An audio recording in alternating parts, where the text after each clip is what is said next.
The window opened without a sound, and I was already inside the room before the curtains stopped moving. My name does not matter to you. What matters is my mission. I was sent to Earth to take one human, quietly, while the planet's defenses were weak and broken from a war that had ended only months before. My commanders wanted a test subject. They wanted answers about the species that had somehow survived against enemies far stronger than itself. I was chosen because I never failed. Not once. In over 300 missions across many worlds. The human slept on a narrow bed near the window. Her name, I would later learn, was Ellen. She had brown hair spread across the pillow and one arm hanging off the edge of the mattress. My scanners told me she was in deep sleep. My cloaking field bent the light around my body so completely that even her own security cameras had lost track of me the moment I crossed the fence outside. I took one step toward her. Something moved at the foot of the bed. I stopped, because good instincts have kept me alive longer than good weapons ever could. A small gray shape lifted its head from where it had been curled near Ellen's feet. Two pale green eyes opened in the darkness and locked onto the space where I stood, even though I was still cloaked, even though no living creature on this planet should have been able to see me. I told myself it meant nothing. Animals startle at small sounds. I was silent, but perhaps a draft from the open window had touched its fur. I moved again. The creature rose from the bed in complete silence. It did not make the warning sounds I had read about in my briefing files. It did not arch its back or hiss. It simply stood, slow and steady, and placed itself between me and the sleeping woman, facing the exact point where I stood. Its tail did not move. Its ears did not fold back in fear. It watched me the way a soldier watches an enemy at the tree line, waiting to see who moves first. I raised my hand and triggered a soft pulse from my wrist device, a tool built to put small animals into a harmless sleep without any sound or struggle. It had worked on stronger creatures than this one, on many different worlds. The pulse struck empty air. The animal was no longer where it had been standing. My scanner blinked with a small red warning, telling me its calculation had failed, that the creature had moved faster than my instruments could track. I did not have time to question this, because in the next moment, I felt something sharp and quick along my wrist, exactly where the seam of my suit was thinnest, exactly where my shielding could not reach, because the device itself needed an opening there.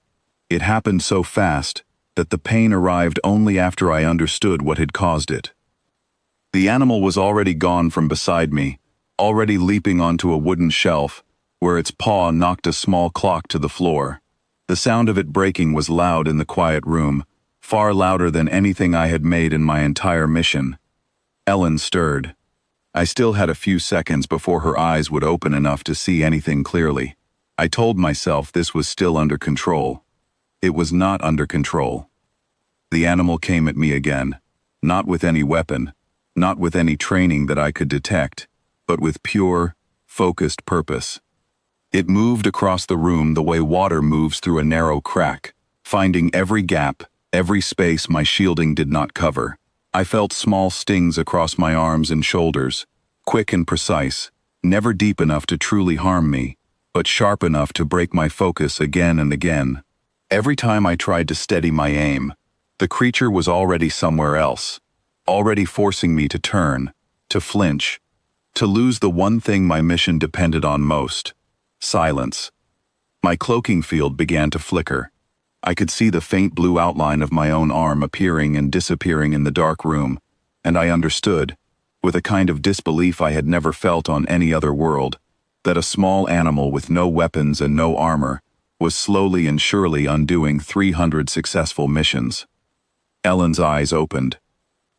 I do not know what she saw first, the flickering shape of me standing near her bed, or the small gray creature now standing on her pillow, facing me with its entire body between us.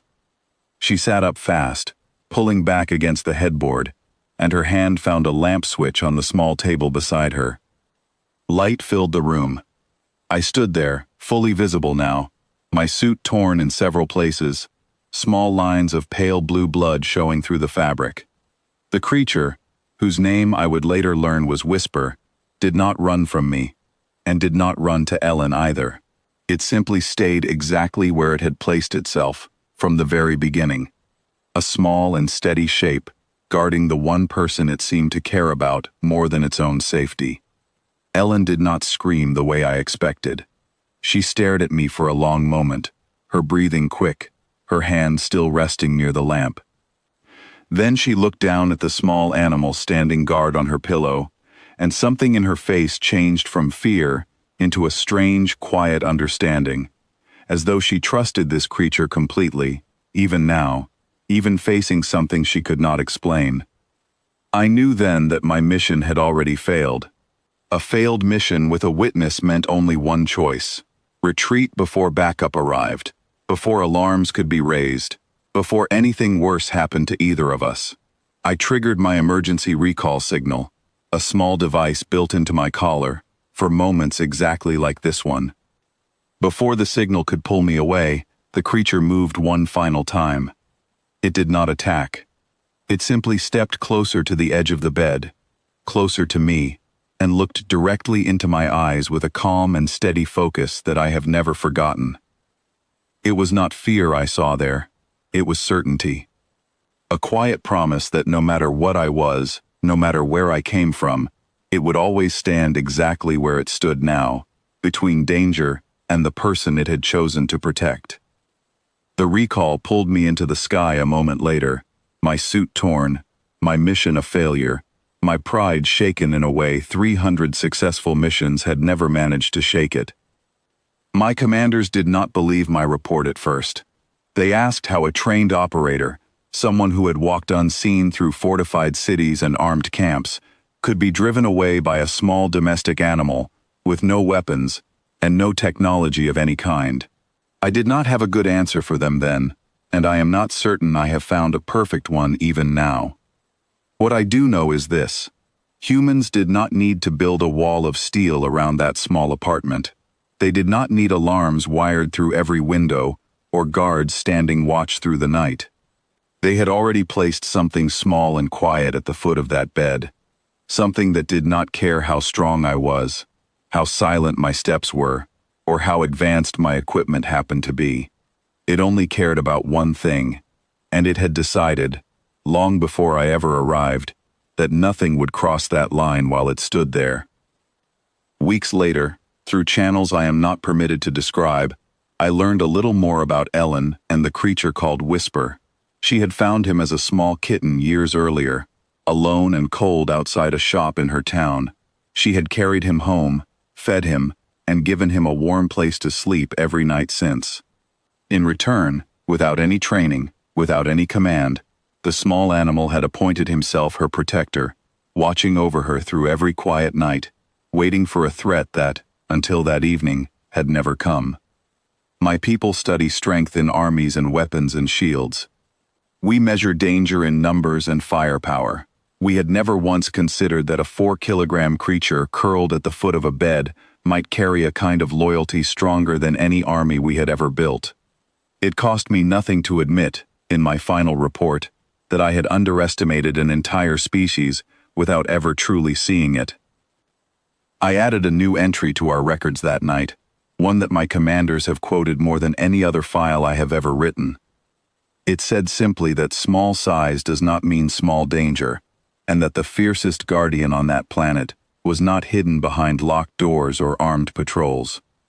It slept quietly at the foot of a bed, waiting for anyone foolish enough to test it. I never returned to that world again. Some missions end not with victory or defeat, but with a lesson that stays with you long after the mission itself is forgotten. Mine came from a pair of pale green eyes in a dark room, steady and unafraid, standing guard over someone it loved more than its own safety. If there is one thing I carry from that night, it is this: never judge a guardian by its size. The smallest creature, given a reason to protect, can become the greatest danger a planet has ever seen.